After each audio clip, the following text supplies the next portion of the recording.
Hello, my friends. Welcome back to another episode of Rant World with me, Notorious BLT. I don't really have, a lot of really specific stuff I want to talk about today. I don't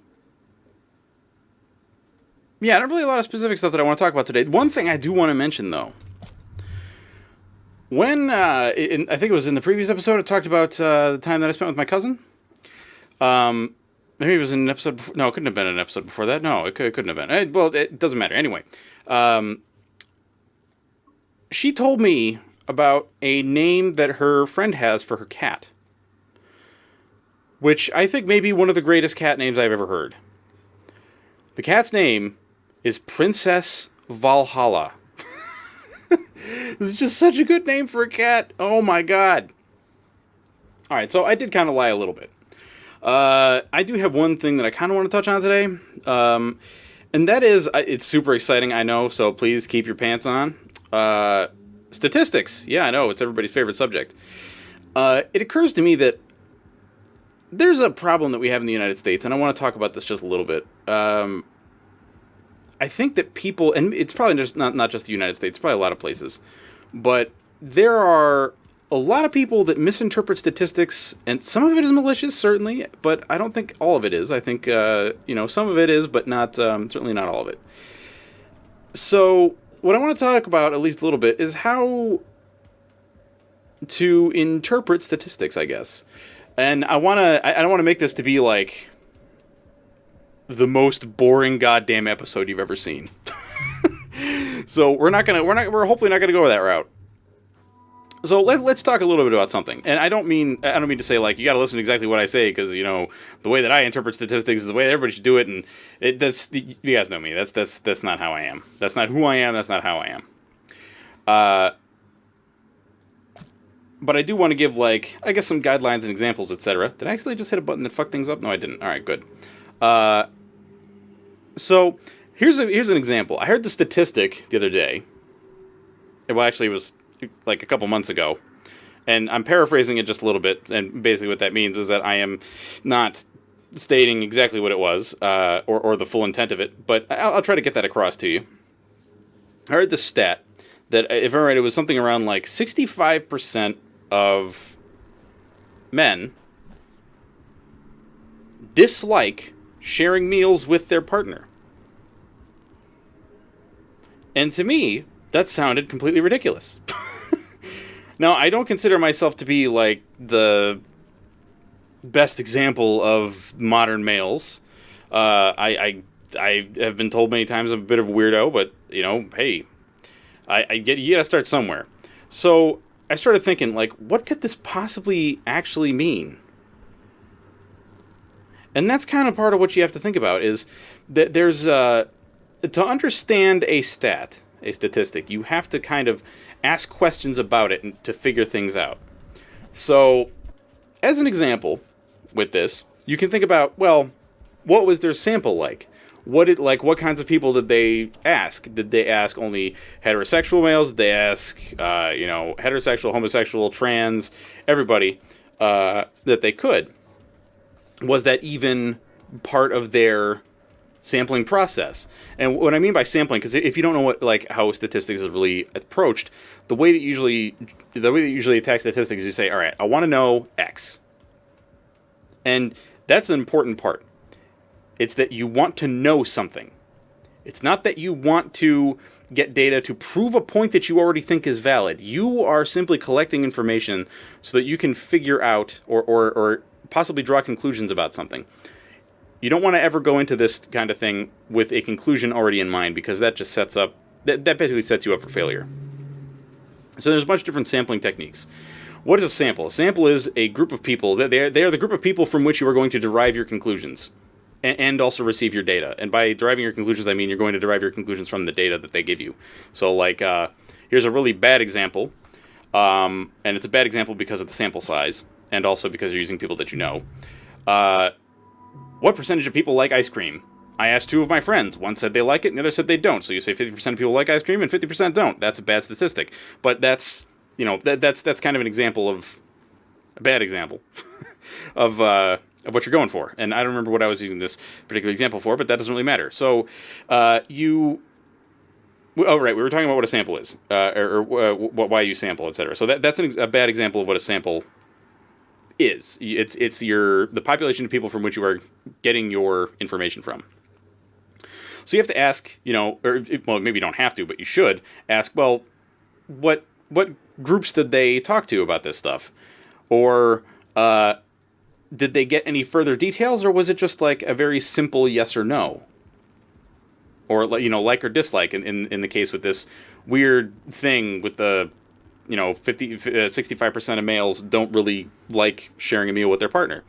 And I have to say, like, part of the reason that I found this so strange is like I think I get what they were trying to say in that they disliked sharing meals with their partner in that they are actually like sharing their own food. Like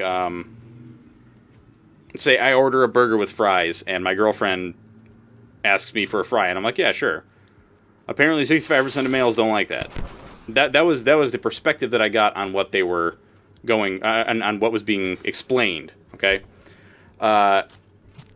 It's not like, oh, I hate eating with my significant other. That to me would just be completely absurd. Unless it's like some crazy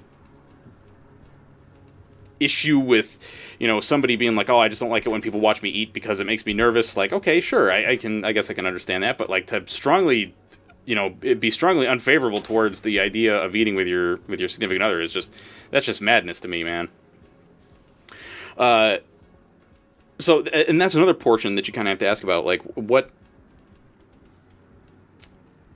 was their methodology, okay, for gathering this data.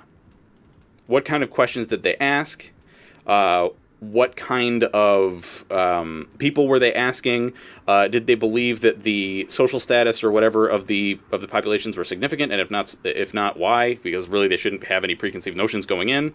And sometimes if they do, based on what it is, it can be. And when I say they, I mean the people that are conducting this study. If they have any preconceived notions, that can be pretty detrimental. Like you really have to go into this stuff just thinking like, okay, I'm just going to let the information create the conclusions for me, essentially, because if you're going to be drawing conclusions otherwise, like you've pretty much already failed. I think. I mean, unless I guess there are some things that you can assume, like if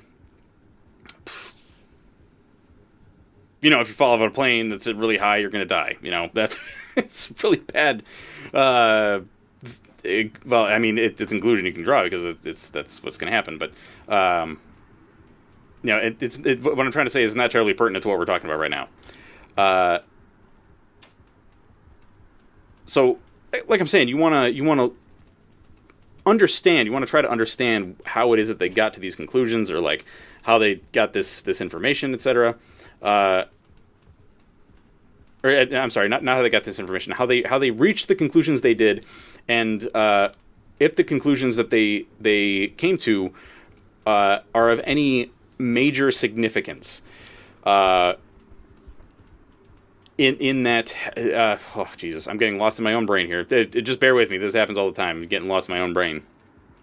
What I'm trying to say is, what am I trying to say? Let me gather my thoughts for a second while you watch me look at the map for a little bit, or I'll look at a map on my laptop. Okay.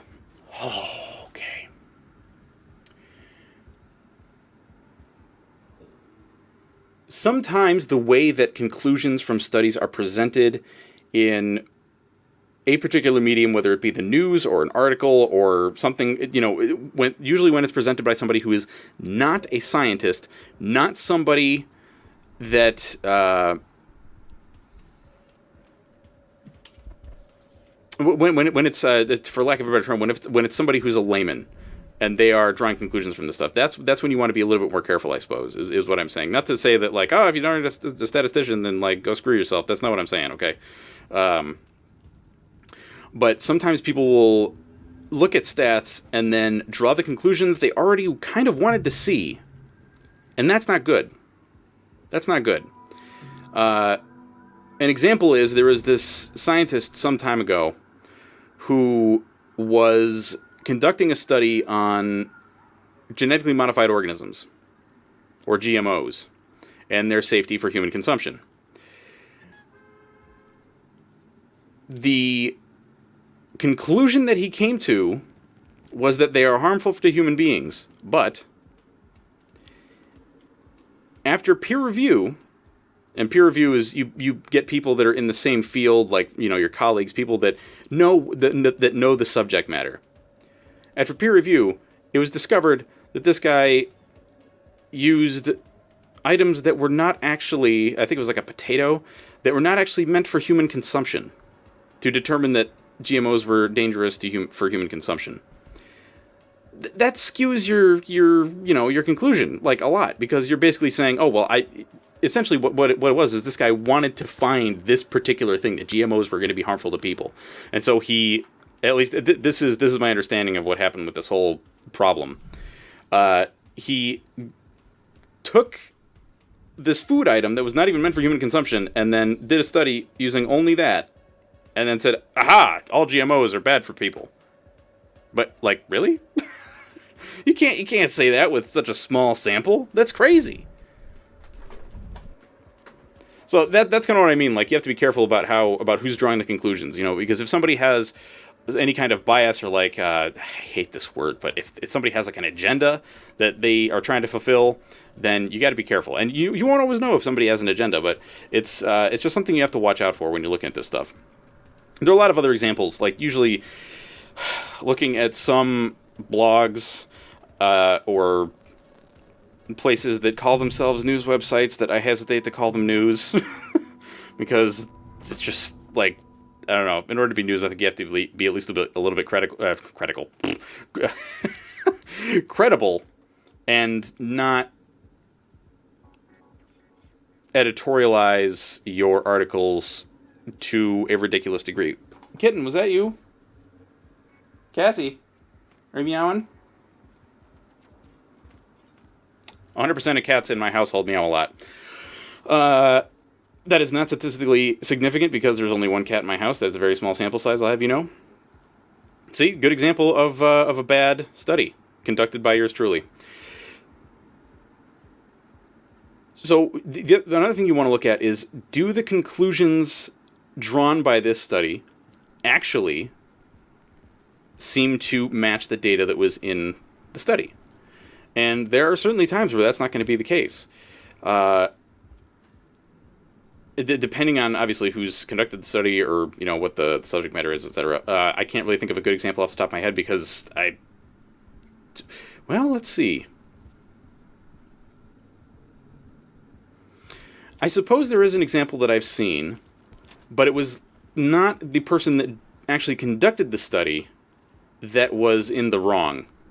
It was somebody who was drawing a conclusion from this person's scientific method, I guess. And they were saying that the methods that scientists use for dating old things, so like, you know, we're talking carbon dating, or I think one of the other techniques is called fluorine dating, that those were completely unreliable because one time, or maybe it was 2 or 3 times, I forget, in the thousands or millions of times that this technique has been used, the sample was contaminated, and therefore none of them are reliable. That is a ridiculous conclusion based on the data that was presented. So this person was essentially saying, well, even though 99.9% of the time these methods have been proven to be accurate or reliable, that because a small fraction of the time it is unreliable, you can't use it, and it doesn't mean anything. No, dude, that's not how that works. This is, I mean, like, if we're talking like something that's moral, you know, that has a moral question to it, then we can talk. But if you're just talking like statistics and facts, that's not how that works, pal. That is not how that works. And you got to understand why it is in that small percentage of cases, there was actually a problem. So, you know, like with this whole thing, there was, I think the sample was contaminated or some such. And so, you know, they figured out, okay, the sample was contaminated. We got to try this all over again. We got to do this differently. So it's all about understanding. Like, I think a lot of people in modern day tend to draw conclusions from things without fully understanding what they're drawing conclusions about. And that's kind of what I'm trying to get at. there's a lot of misinterpretation, willful or not, and it drives me crazy. So I wanted to talk about it. One other example I guess I can give, but it's not a statistical thing. It's more of a, and this is another phrase that I hate, but it's another, like, do your research kind of thing. And the reason I hate that phrase is because I see so many people saying it when they clearly have not done any research, and it drives me crazy. There was, and I'm sorry to get, like, heavy on you, but there was a tragedy that occurred many years ago in the United States, where a crazy person, and not to stigmatize mental illness, but this person was clearly had something wrong with them.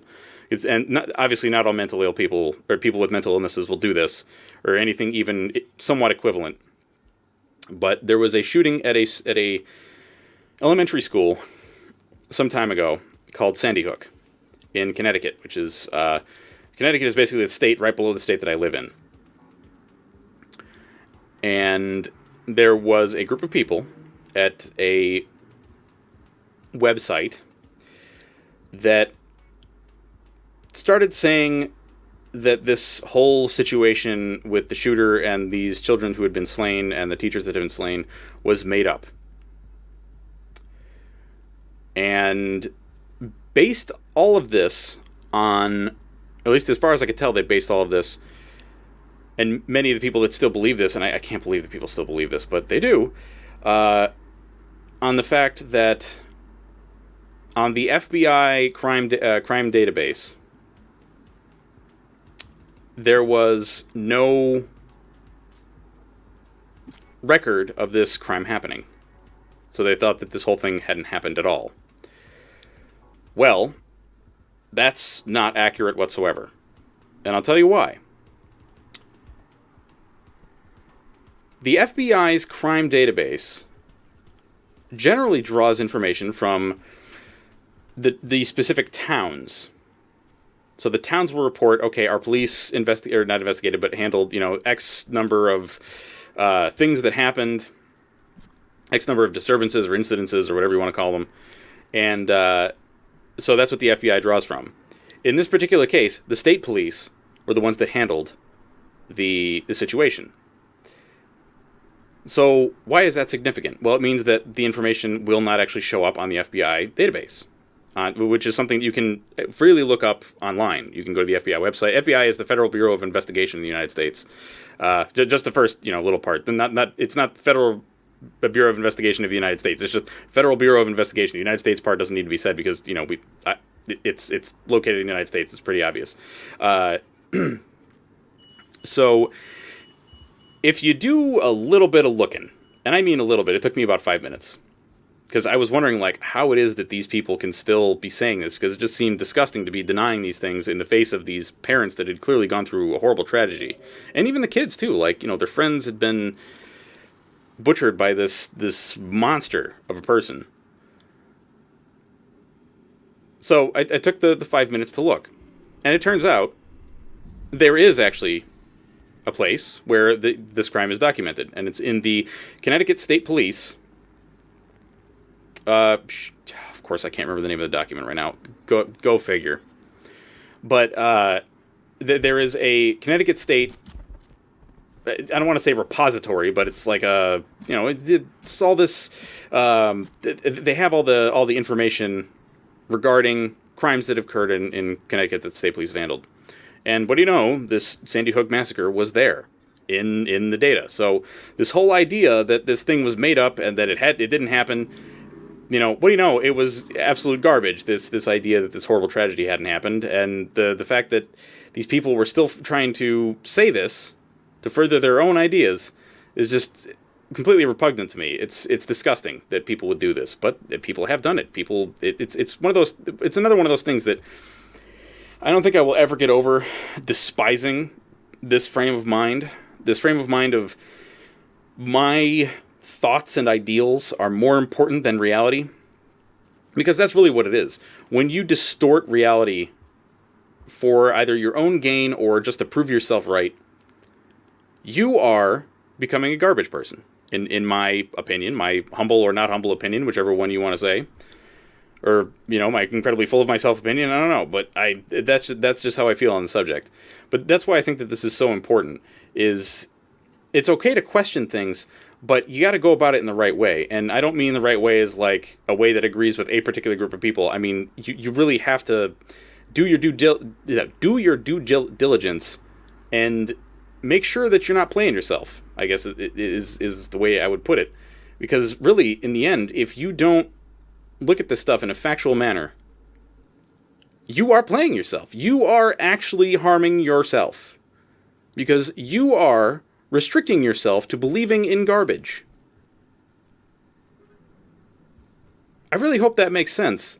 And I don't mean to sound preachy or anything, because for the most part, like a lot of you folks that I've seen in the live streams and like on the channel commenting and stuff, y'all are good people. Like you know your stuff. You are very astute, erudite. I don't know the words I really want to use here, but like you're smart people. You know what you're talking about, or at least in general, you know what you're talking about. And you have a feeling or a good idea of how the world functions, and like.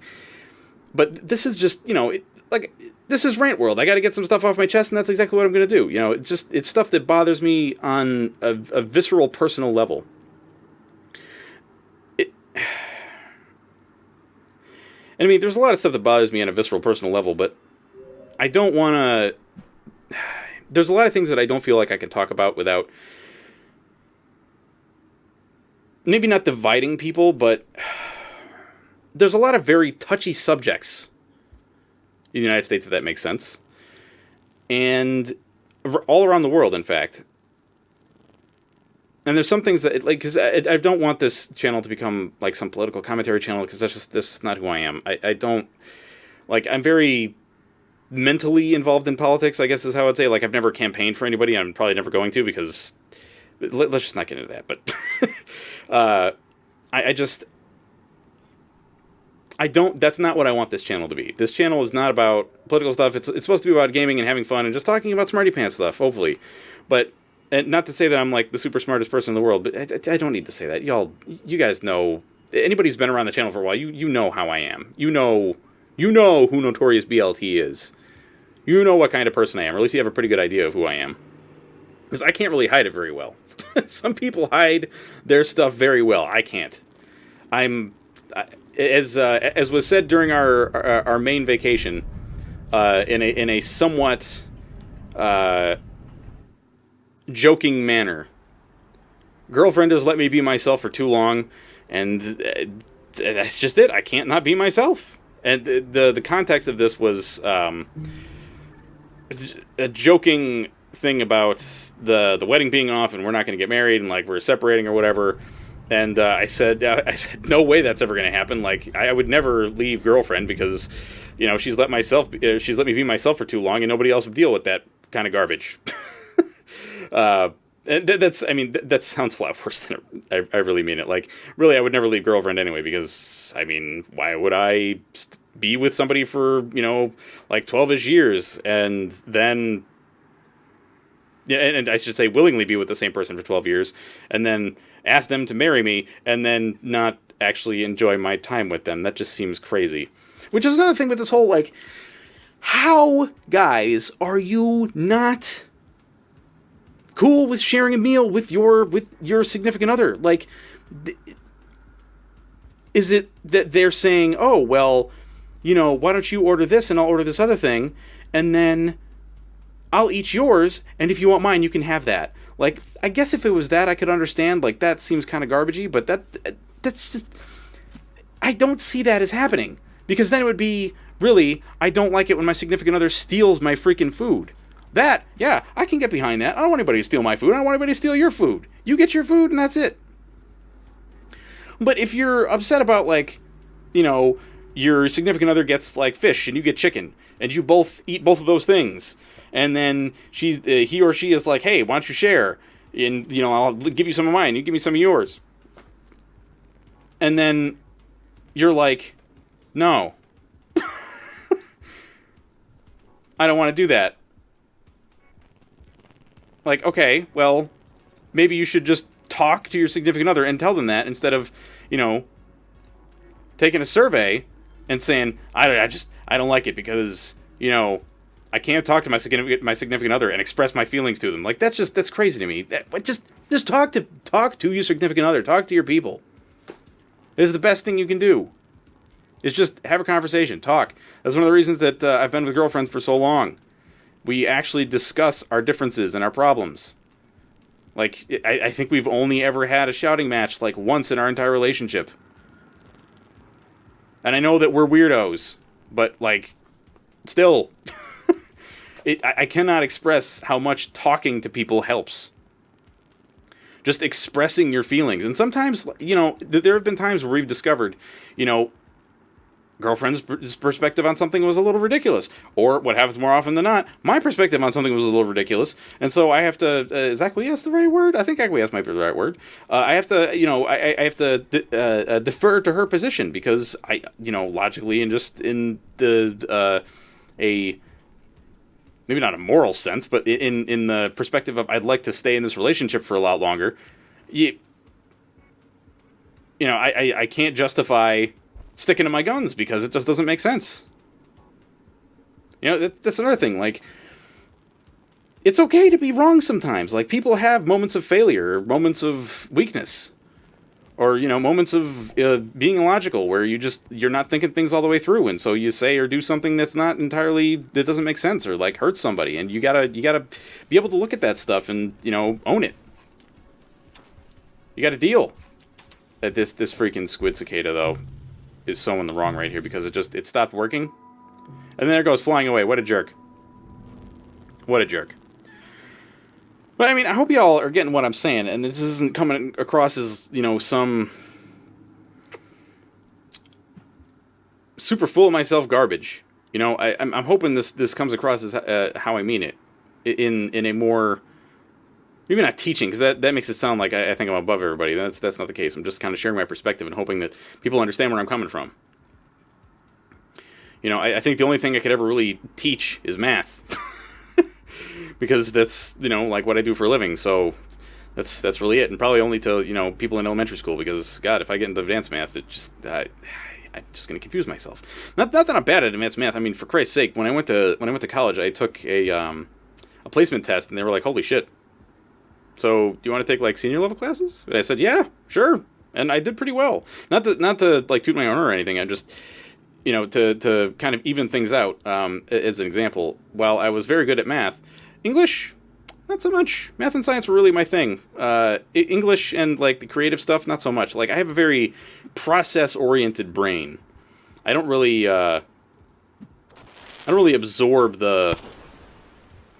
Or not, it's not that I don't absorb the creative stuff, but, like, my brain has problems dealing with the creative process. Like, I think part of it is that, you know, it has the word process in there, and so my brain is like, oh, it's a process. So, you know, you don't have to, you can just go by the process and everything's fine. And that's really not the case. That's not how that works.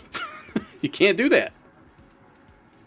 When you're doing creative stuff, well, I suppose that there is, you know, there can be a process to the creative, but I think that, or to being creative, but I think that everybody kind of has their own way of going about the creative process. Like, nobody has just a way where they're just like, oh yeah, you know, I do X, Y, Z, and then everything's all good. Like, that's not how that works. Like, I was looking to, I'm building a D&D world for the next full, like, D&D campaign that I'm running, and I was talking to a friend of mine who's been GMing for a long, long time, and asking him what his creative process is like, you know, to kind of get an idea of what my own creative process is going to be like. And, you know, just sometimes getting examples from other people or, like, consulting people that have been doing something for a long time, it's a good way to go. It's a good way to go. But anyhow, that's going to be roughly the end of this episode. I hope you all did enjoy it. And if you did, you know what to do. That is me from Notorious BLT. Hope you all have a fantastic day, and I will catch you all next time. Bye-bye, folks.